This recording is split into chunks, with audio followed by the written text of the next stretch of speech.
ఎంతైందా నీ time?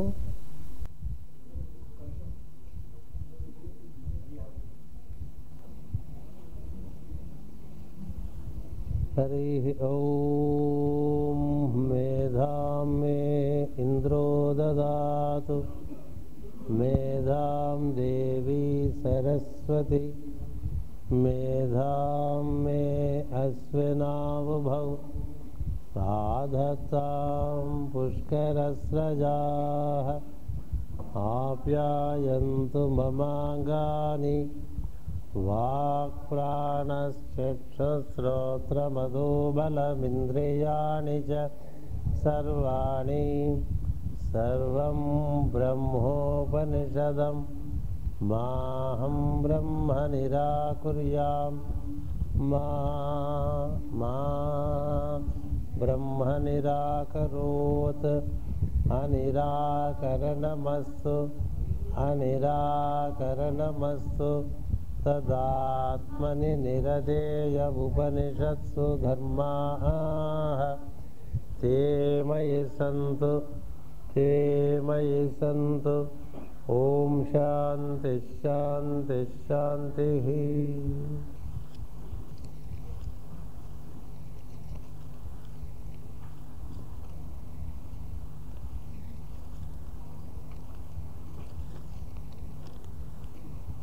Supplementing what is already said in the morning,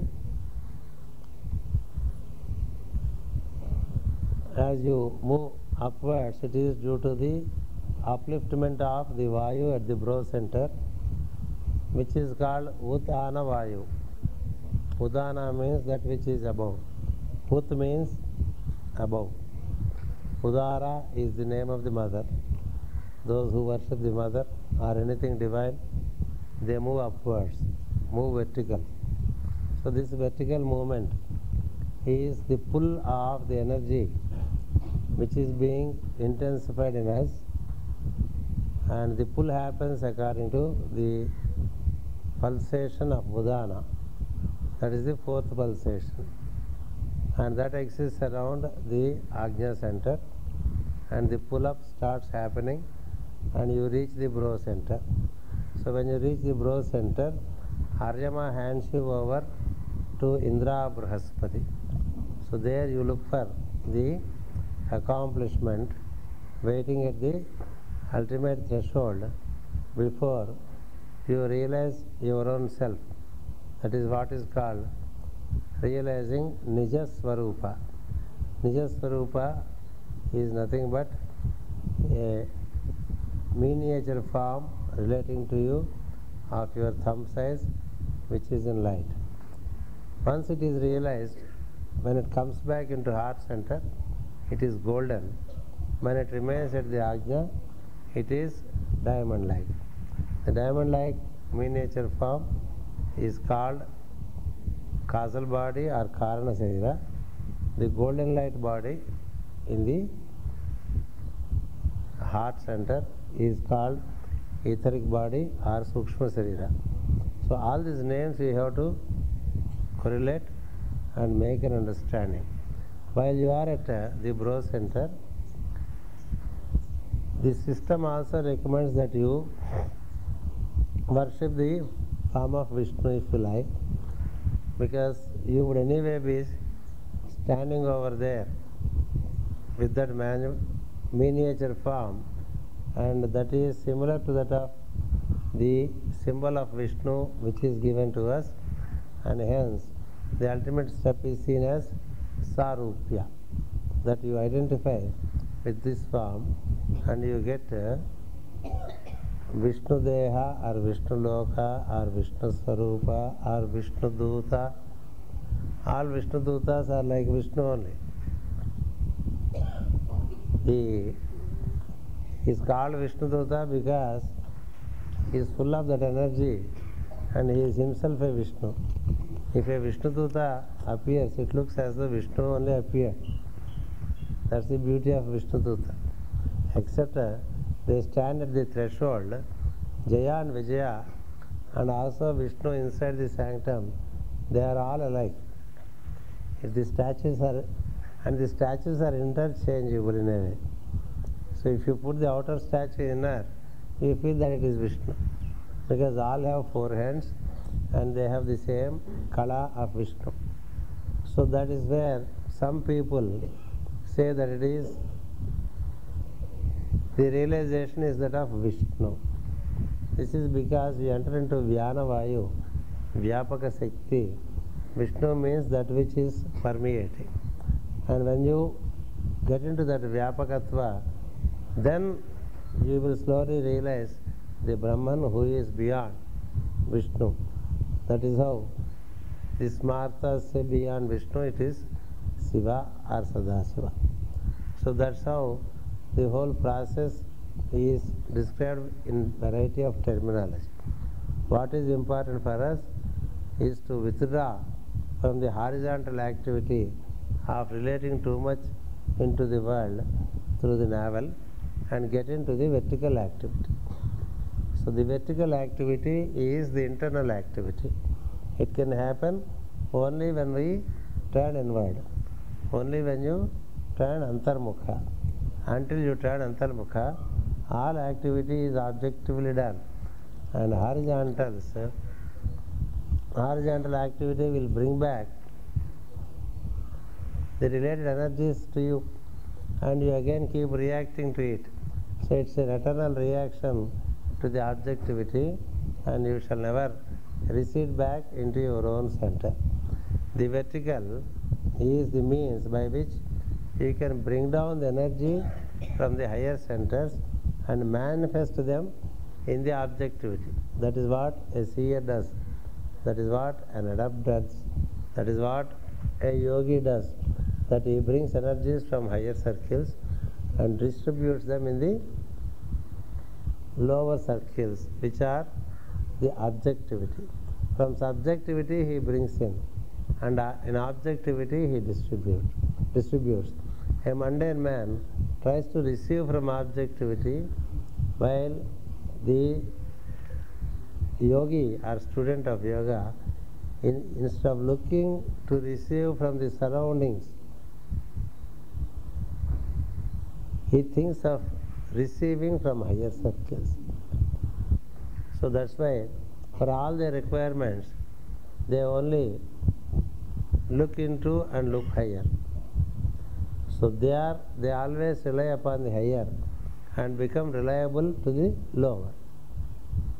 And for them it's only a flow from vertical downwards and then distribution into objectivity. They do not receive anything from the world. All the energy, all that they need, they receive from higher circles. Consequently, they remain distributive poles, and the work continues to the point of self-sacrifice or man-sacrifice. When that man-sacrifice is accomplished, then the ultimate step of samadhi is achieved. Please remember, no one can become a Brahman unless he has served the humanity at large in a very, very substantial manner.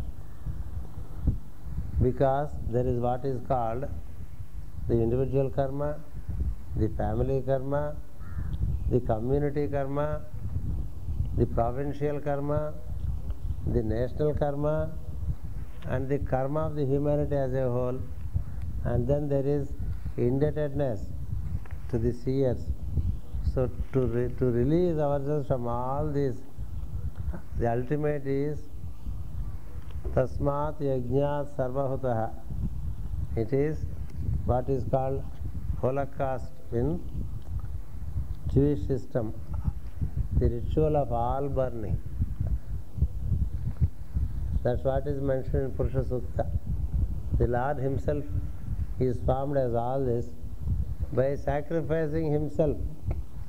Tasmat Yajnat Sarvahutaha. Deva yad yajnantanvanah abadhan purusham pasam. So the Lord is the sacrificial beast, and the Devas, they have conducted a ritual with him as the sacrificial beast. That means the essence of the creation is invoked and is utilized for preparation of the world. Just like wheat flour is prepared for, is utilized to prepare chapatis, puris, etc., or bread. If not, how do we have these puris, chapatis and wheat bread? There should be the essential, primordial substance. So that is what is manufactured as all this. So if you wish to join him, you have to reburn the whole thing to get back into it. That is called man sacrifice. And man sacrifice is not just jumping into fire or jumping from a peak. It is sacrificing the whole system for the welfare of the being. In masonry, they say that the one who is accomplished this way, up to the Ajna, he throws his body to the vultures. Vultures, what do vultures do? They keep on taking out the flesh and eat it away. Likewise, in the world, if you find a saintly man, the people take away his flesh and blood because they keep on asking him, and he keeps on doing without resistance. How many are in Puttaparthi? To seek. As much as is sought, so much is given. Because it's a matter of making oneself food. One offers himself as food to be eaten away through time. So that's how the offering is made. And even before he reaches that state, when he crosses the throat center, it is said that his tongue is pulled out. Meaning, the way he speaks, it changes. Everything has to be twice born in you. The tongue is pulled out and is replaced by a fiery tongue. That means there is the descent of the word in you and the divine starts speaking to you. Jesus the Christ promised his disciples, if you follow a particular consecration from 50 days from now, from resurrection, I shall speak to you. Your tongues will be fiery tongues. The fiery tongues descend into you and they speak. That's how they became the vehicles of the Master. When the Master speaks to you, it means your original tongue is removed and a divine tongue has sprouted. Then there is a ritual of throat cut. Head is cut, throat is cut, tongue is pulled out. Then what happens? You see the story of Ganesha where the head is replaced. You see the story of Daksha where the head is replaced. Replacement of head is very important. In our case, the replacement of head is more in relation to its stuff. Sometimes we say, what do you carry in your brain? Is it full of mud? Like that we say, no? So they remove the mud from the brains and fill it up with electricity. That is how head is cut and replaced. Daksha's head, which was full of ego, was cut off to be replaced by an enlightened head. That enlightenment is represented by the lamb. Likewise, Ganesha's head was replaced by the Master of the universe, Ishvara, because the fellow was made out of material. His body is a body of flesh and blood. The mother just took out some mud out of her head bath, and then quite a sunnipindi came there. So she thought she would make a small boy out of it. He was not born with an elephant head, no? And then the image she made was so beautiful, and the mother has the ability to give life. Please remember, prana starts concurrent with the mother. Before that there is no prana. Brahman is beyond prana. Prana is potentially there in the Brahman. Nature is potentially there in the Brahman. Force is potentially there in the Brahman. Time is potentially there in Brahman. All is potential in Brahman, but in the Brahman state there is no prana. That is the ultimate delinking with the prana principle. Prana happens only when the nature manifests. This is the understanding of yoga, and this is now also the understanding of medical science. Only when the sperm joins the ova, and when the ova becomes active, slowly the life is not straight away coming through the sperm. It is emerging from the merger of the spirit and nature. So the mother is presiding deity, Pranaswari, Pranadata, like that you think of the mother. And also Vishnu is a form of mother only. Mother or Vishnu is just the same. That's why we say Pranada, Pranavigraha, like that about Vishnu. Ishana Pranada Prano, Justus Srestha Prajapati. This is how all these attributes are for Vishnu or the mother, but not to the Brahman. So the mother gave the pranic principle. So he started moving like a little boy. Then the mother also has the power. The power also emerges when the mother comes, when the nature comes. So it is within her ambit. So she gave him power also. So he is living and he is Shaktivanta. Shaktiman. Lot of Shakti he had. Because he came out of the mother. Mother bestowed all the Shakti. But he was not yet Brahmavan. So when Brahman himself came, he denied Brahman entry. Because he did not know what Brahman is. And he started showing his childish games against Brahman. Because the man who working with power, the Shaktivan, he is within the triangle. Within the triangle of the mother. Brahman is beyond the triangle of the mother. That's why to him the three qualities are like a hand tool. The three qualities that Shiva holds is the trident. So he took the trident and like with the fork as we remove things, he just removed the head.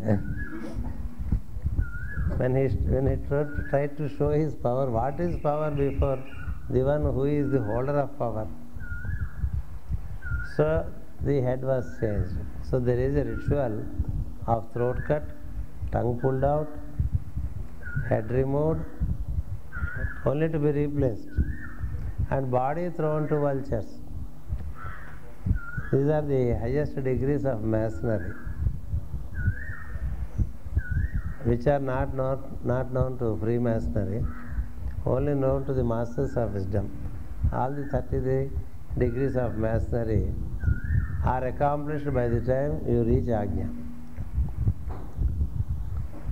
All sciences will be concurrently accomplished. That is the beauty of yoga. A yogi is already a siddha, because Ashtasiddhis keep meeting him on the way and ask him, would you like to use us?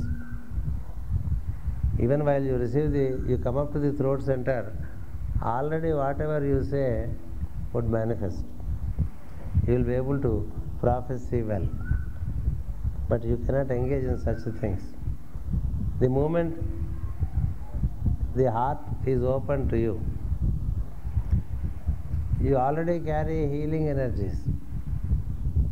Healing as a mental acrobat is what is being practiced by people with all the related emotion. But you practice pranayama and get into your heart center, contact the samana vayu, you are already a healer. So this is healing, and then prophesying, forecasting, revealing a future, ability to intuitionally interpret the palm, the astrological charts. These are all just the tidbits on the way for the yogi. Remember how Krishna's children, Gada and Samba, they went to Vishwamitra and said a boy was attired in the form of a girl, and some kind of pregnancy is artificially arranged, and they just wanted to heckle at the seer, the grandest of the seers. He was fire himself. Went to him and said, will this lady conceive a male baby or female baby? We know this story. Just to know whether the seer would realize that this is a girl or a boy. Boy or girl, it makes no difference to a seer if he decides that he should conceive. Finish. He said, yes, your ego has reached the heights. It's about time that I destroy your clan. So he said, a Muslim will be born, a huge iron rod will be born through your pregnancy, and that will finish your race, get lost. Is it possible normally? It is possible for a grand seer like him. But for the one who already surpasses his throat, the things he says, they happen. వాడిని వీడిని ప్రశ్నలు అడగడానికి పోతూ ఉంటాం కదా.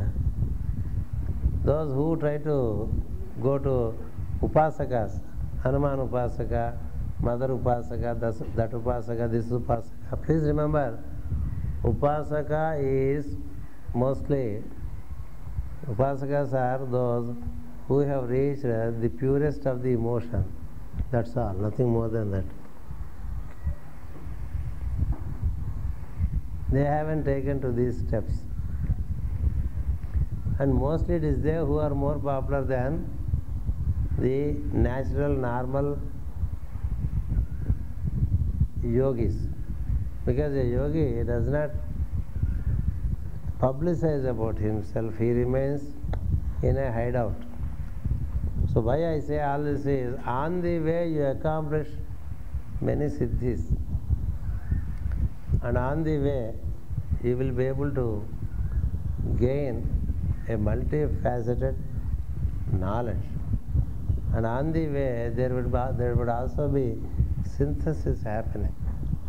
This is how at every step you would be able to synthesize seemingly uncorrelated things and then find out a solution. This is how so many energies get synthesized in you, and then you progress. So when Udana Vayu is reached, you are already into the realms of the sixth center, and when you reach Vyana Vayu, you permeate. Vyana Vayu permeates the whole system, while the other four Vayus have four different functions. When Samana Vayu merges in Udana, then only Udana and Vyana remain. And when Udana and Vyana, when they are merged, you are even beyond the life principle.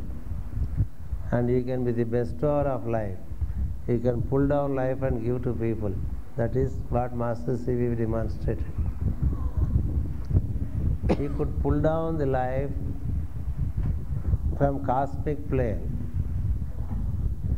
from solar plane, and he can send beings consciously not to only to himself, but consciously to the being who is being sent. He could very easily de-link anyone's etheric body from his body of flesh and blood and put him to travel. Did you hear such things with normal yogis? He could delink the subtle body from the body of flesh and blood and send him out. He sent his wife out because she wanted to know where her departed child is. Only Krishna did such things. And you see again Master CPP doing it. I must tell you one more thing in this context. I don't think I answered your questions. This energy which descended into Master CBV was anticipated by the followers of Madame Blavatsky. So they prepared a vehicle thinking that when such a huge energy is descending, it needs a pure vehicle. So they prepared a vehicle. They have identified a boy in Madanapalli from a very pure Brahmin family, and right from childhood they gave training to him and gave him the big hope that he shall be the Messiah. So the boy grew with all austere practices, but then there is also the hope built that he shall be the Messiah. But when the energy descends, it chooses its own vehicle. You can't say, you get into my Maruti 800.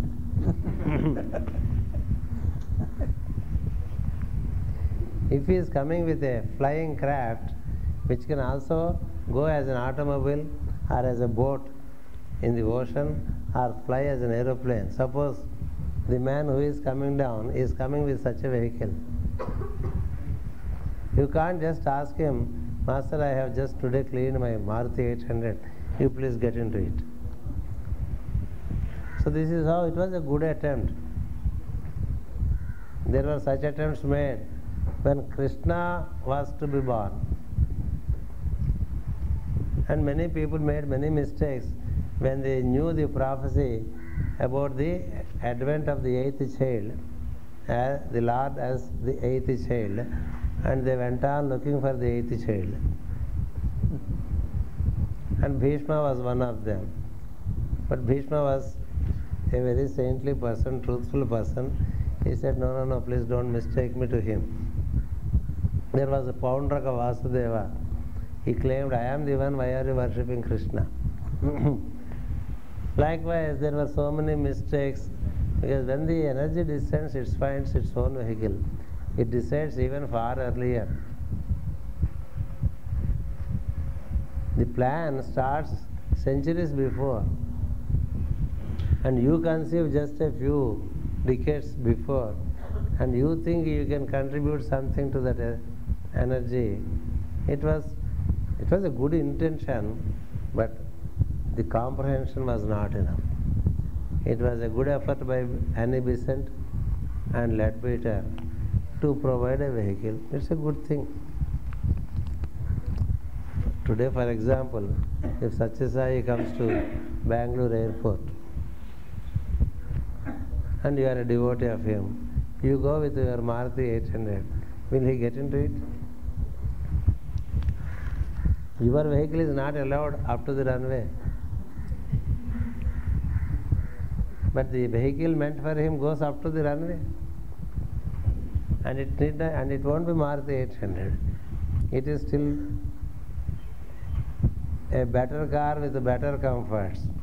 So vehicle is prepared for Lord Krishna by Parasara and his followers at the advice of Narada and at the advice of the World Mother. So the plan is conceived in the subtle plane and is being worked out.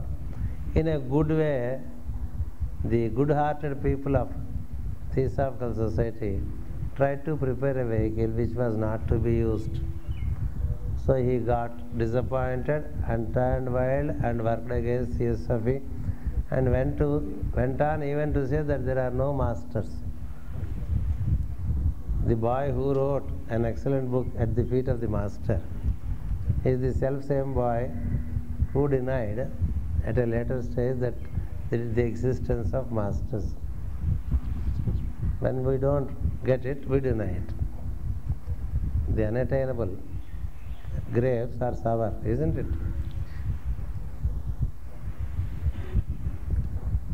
Since you can't catch up to the grapes,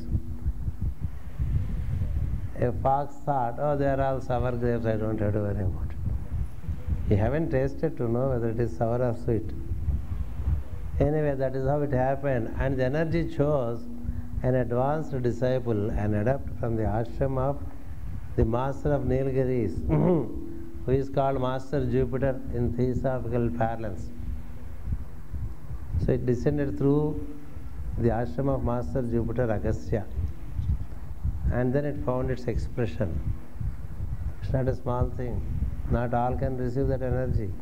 Because the energy that is to come is meant to uplift the earth, uplift the human beings, and give them etheric experience, make them realize that there is no death.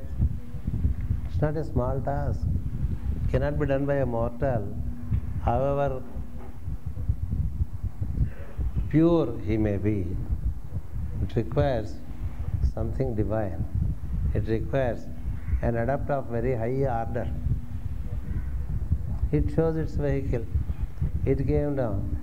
Why I say this is as a flashback for the acts done by Master CVV. He could de-link any fellow's etheric from his physical and send him. Isn't it? And then he used to make a record of all his past lives and what is the present psyche position, how to change it with sound and put him to make him eligible for yoga and make him practice yoga. And he did to his wife twice. He had a son who was another big adept from Himalayas. And even as a month-old baby, both were dialoguing so many things. And he was helping the master, getting into trance and getting into various systems, giving information to him about the energy that he received. The energy received Master CVV on 30th March midnight in 1910 through the comet. And thereafter till 29th May, he went on making experiments. So many people used to come and meet him during the night hours from Himalayas. All this the lady, the second wife of Master CVV, used to witness. She used to ask, what is all this? He said, it's all a different story now. You wait, I will initiate you into this yoga.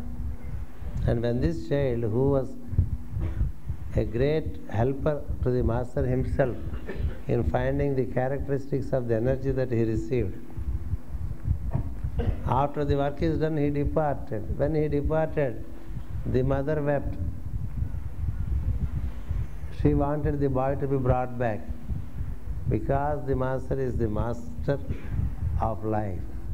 He is the master of causal life, subtle life, gross life. Please remember, life also exists in three planes. In Karna Loka, there is life. In Sushma Loka, there is life. In Bhautika Loka, there is life. When we die, we are de-linked with the gross physical pranic principle. We continue with the subtle pranic principle. As long as you are within the triangle of forces of creation, that means the Trigunatmaka Jagat. As long as you are in the Trigunatmaka Jagat, you are controlled by prana. But the master is beyond. That's why he could send, de-link him, put him to into the solar system and even beyond. If you see the caption Capricorn in spiritual astrology written by Master E.K., what Master CVV accomplished is he has linked up the Kundalini principle of the cosmic, solar and planetary system and enable plenty of prana to descend at will, at his will, and give pranic supply and bring back people from death to life. That's how he used to bring people down into life. He brought his child twice to life at the request of his mother, the wife. Third time, when he was to go, the boy said, "Don't bring me back. Since you know that I came with a purpose, the purpose is over." Then the mother said, "I would like to go and see him." It looks as though you take a jet plane and go and see and come back. So he sends her etheric double up to a point, then she gets illusioned there. The master says that she is illusioned there, she is tricked. So he utters forth a mantra, trick the trick. So the trick is tricked and the madam proceeds further and meets the soul in the cosmic system. And then that soul doesn't recognize this lady. It is very natural.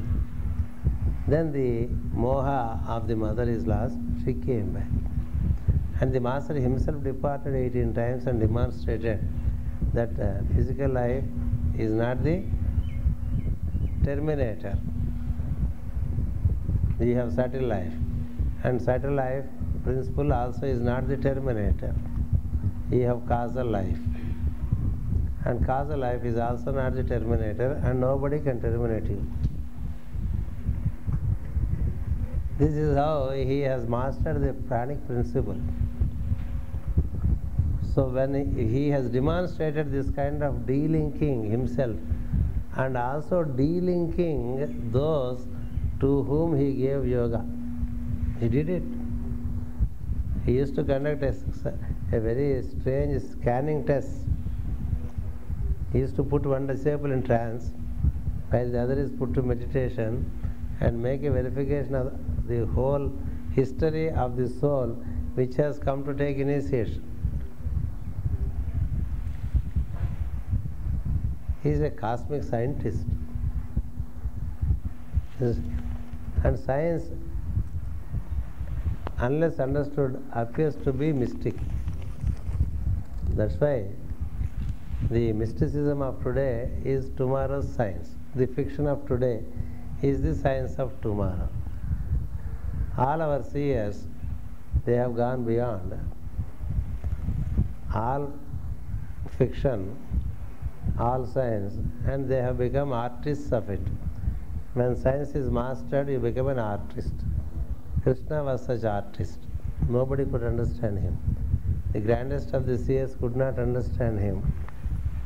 In spite of all the knowledge of the creational science, they could not understand him. Similarly, when Master C.V.V. descended, he conducted his work in such silence, in such a hidden manner, he accomplished what is to be accomplished. So if the Master wills, the delinking is easy of the physical with the subtle. So we need to gain the grace of the Master. The grace of the Master is gained when we follow the regulations that he gives, so that the whole process happens with much ease. This is what I wanted to supplement to what is already said. And now you have some 15 minutes for some questions which Ramakrishna Sastri may choose and pose. What is the meaning of the word cosmic? Cosmic ante mana in the Sanskritic parlance, the basis for all the sun systems and the centers of the sun systems. You should know that the center for our solar system is our sun, and there are groups of such suns forming into another system. Now in our solar system there are so many planets. At one time they thought there were 9. There were 7 and 2 Chaya Grahas, 9. But then now we find Pluto, Neptune, Uranus. So they became already 12. But the truth is, according to the seers, there are as many as 72 planets in the solar system. We haven't totally explored our solar system through our science. If you see the writings of Master Jwalkul, in esoteric astrology, he says verily there are 72 planets in the solar system. Now they are finding certain moons around Jupiter. Once they say there were 7, then they said 11, now they say 18, now they say 22. So you, as much as you find, your comprehension grows. The master says 72 big and small planets make one solar system. And the center for this solar system is the sun. 12 such suns make another system. So all these planets, they are called planetary plane. Then there is a center for the planetary plane. That is called planetary center. Then there are groups of solar centers. That means certain solar systems form into another group. Just like the group in Mysore, the group in Bangalore, the group in Ballari. Within the group there are members, isn't it? All members of Bangalore make into one group. But then there is another group in Ballari, another group in Mysore. So when you group them, it becomes Karnataka Brotherhood. Isn't it? Which is bigger than the individual Karnataka groups. Like that, all sun centers, they have a group and they have a center. That is what we call the solar center. The sun is the planetary center. The center for all the groups of suns is called solar center. And there are groups of solar centers.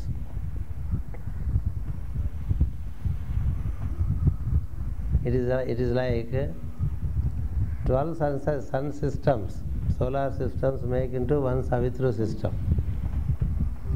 12 Savitru systems make into one cosmic system.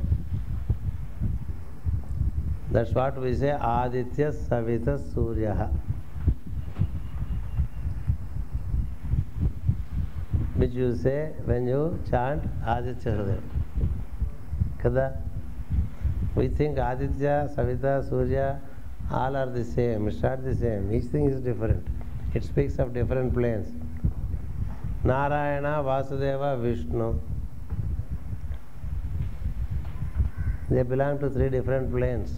It's not the same. Same energy in different planes. Adityas are different from Savitrus. Savitrus are manifestation from Aditya. And Suryas are manifestation from Savitrus. So there is a sun center, there is a planetary center, there is a solar center, there is a center for all these Savitru centers. That is called cosmic. In our system, we, in Vaishnavite terminology, we call it Narayana, Vasudeva, Vishnu. Solar center is Vasudeva. The planetary center is Vishnu. If you go by this Surya tradition, because this Surya Upasana is also there, in that you would find the cosmic center as Aditya, the solar center as Savitru, the planetary center as Surya, Aditya, Savita, Surya. In the same manner, if you get into Shaivite system, you will find Shiva, Sadashiva, Paramashiva. Like that, the names are there. Also, in the mother system, you find the 3 states. So, these are all the 3 different states, one coming out of the other. So, the cosmic egg is what is ultimately called the original Brahmanda, the Hiranyagarbha, the Hiranya Anda. From out of it, there is the formation of splinters, because through its circular movement, the splinters come. They are called Bhargas. All those splinters are called Bhrugus. They are Bhrugu Maharshi. From out of Vishnu Chakra, which I spoke to you in the perhaps first class, Thursday evening, splinters come. Each splinter can be a Bharga, means a sannyasi who moves like a comet. He doesn't build family systems. Some of them take to sannyasa. Bhrugu is one such sannyasi, and he moves like a comet. You have this story that he went to Kailash, he went to Vaikuntha, he went to Brahmaloka, and in Vaikuntha he received his watermelon. So this is how, there are some who keep moving. Durvasa is also one such comet. He keeps moving, and whatever they do, it is for welfare of the universe. Some of them take to family system. Those are the Savitrus. They give birth to sons. The sons give birth to planets. The planets give birth to all of us. We give birth to our children. Among us also these two principal sexes. Some take to sannyasa. Some take to family system. People in family system, they are more committed. Those in sannyasa who move like comet, they also work for the divine plan. They keep coming, visiting, and doing certain things for the benefit of the creation as a whole. Hale comet is one such comet. There are so many comets. So there are comets, and then there are sun centers. So in English parlance, this Narayana, Vasudeva, Vishnu lokas are defined as cosmic, solar, planetary. So when we say sun center, it is when we say sun center, it is Vishnu center. Then Savitri center, Vasudeva center. Cosmic center, Narayana. In Bhagavata, you find the three names used. So you should know which name is used, and accordingly you would understand which energy is present. Vasudeva is different from Vishnu. It's a bigger dimension. Narayana is still bigger dimension. Likewise, names, don't go by names, gain the comprehension. You have one center here in the heart. You can take it as sun center. Then the Ajna becomes Savitru center. Then your Sahasrara becomes Bhargo Deva center or cosmic center. So in you also there is the cosmic center, solar center, planetary center. So these are the three great lights that work. And if you take in the Smartha system, the cosmic is called Maheshwara, the solar center is called Vishnu, the planetary center is called Brahma. Or if you take it as mother, Ichha Shakti, Kriya Shakti, Jnana Shakti. And she is beyond, Parashakti. That's where you need to comprehend. Don't take all names as referring to one. They are referring to different states of awareness of the one. That is how you have to make approach and understand. So when we speak of cosmic center, that is the first eminence from something beyond. That beyond is undefinable. When it emerges, there is a point. You see, there is in the 80s there was a theory of cosmic bang and a cosmic center. It speaks of the cosmic emergence from out of latent space. So the first emergence from the latent space is what is seen as cosmic. Next question. Would you kindly explain how to speak the silence without breaking it?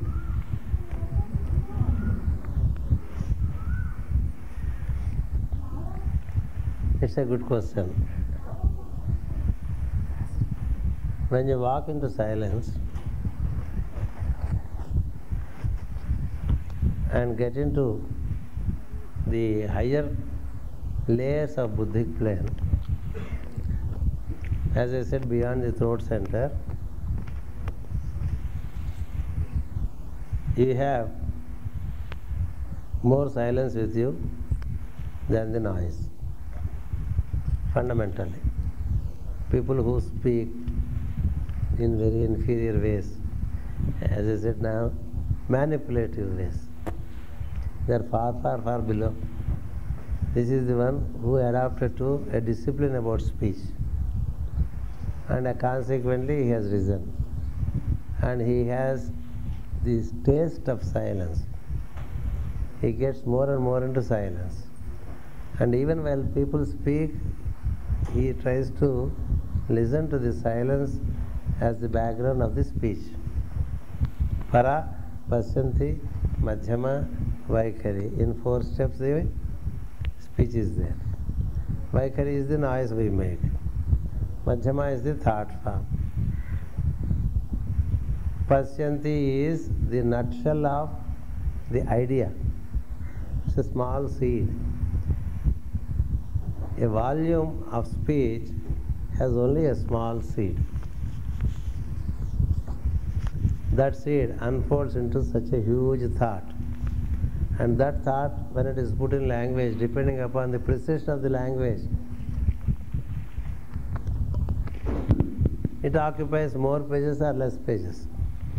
When Dakshinamurti speaks, I think with this question I conclude, because we are getting to 12. And even this question can be answered as one full class. But I just give you the hint. When Dakshinamurti speaks, he speaks in silence. May we speak the silence without breaking it, is that state. But it also exists at Buddhic state. I'll explain slowly. Even if it is a few minutes beyond 12, it is as good as Pranava. So the silence, when you start tasting it, you can understand the thought of a man, though he is trying his best to put it into words, into languages. Certain languages are not very precise. What is said in Sanskrit, if it is translated into our local languages, it takes a little more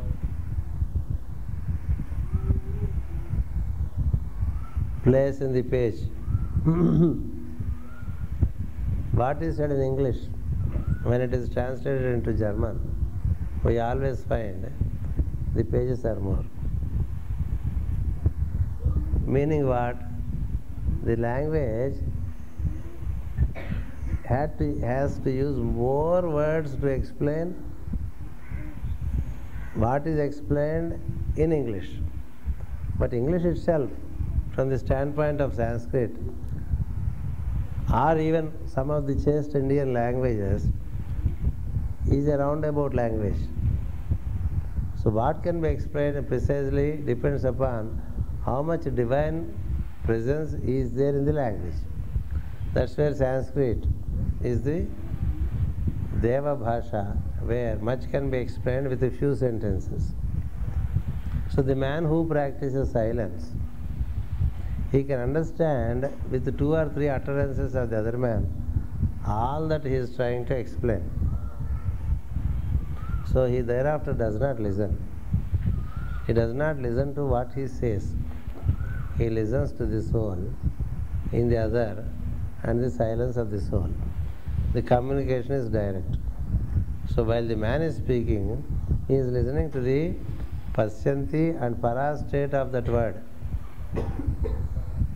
So he directly gets the message of what he is intending to speak. And that is much more precise than the clothing of the language which the person is trying to give. So we should learn to listen to silence before we start speaking silence. If you master this way, you are able to listen to silence more and more. Actually, listening is the positive side of sound, speaking is the negative side of sound. That is why for listening, we have the deity Brihaspati, the male deity. For speaking, we have the deity, the female deity, Saraswati. Brihaspati is the masculine aspect of sound, Saraswati is the feminine aspect of the sound. So more and more when you associate with the masculine aspect of the sound, the positive aspect is the distributive pole. You go towards north, meaning towards subtler and subtlest regions, where you experience silence. When you are able to listen to the silence in speech, you will be able to transmit speech without speaking. This is possible. If you are at the Buddhic plane, it can be done. Just to give an example, a man is sitting in a bus. You are standing. The bus stops at a place. A old woman gets into the bus. She also stands with you. There is a young fellow sitting over there. One way is the old lady has come, would you kindly give the seat? You are a young man, you can stand. And the young man may or may not. Depends. Is it a beast in the human form or a human in the human form? If he says, why should I? You lose your face. So if you are already a man functioning at Buddhic plane, through Buddhic plane, you can appeal to the Buddhi in him. You don't speak. You would only make a proposal. It would be nice if you get up and give seat to this old lady. In a few seconds, the fellow gets the idea. Would it not be nice if I get up and give seat to this old lady? He gets up, offers the seat to the old lady. And you can internally have a smile. That is the way you speak the silence without breaking it. You haven't broken your silence. You have spoken. You have accomplished the act. This is possible only when you function at Buddhic plane. But when you work at that plane, you can't work it for yourself. You are standing, he is sitting, you send a suggestion. Why not this old young fellow get up and give me the seat? Then it doesn't get transmitted. Because in Buddhic plane, there is no such thing as selfishness. So that is what the Master wants us to accomplish. Many times, it can happen. I want Amita to do certain things in the group life. Just for example, because he is sitting in the front, he receives the example. I don't have to tell him. If I tell him, it is speech making.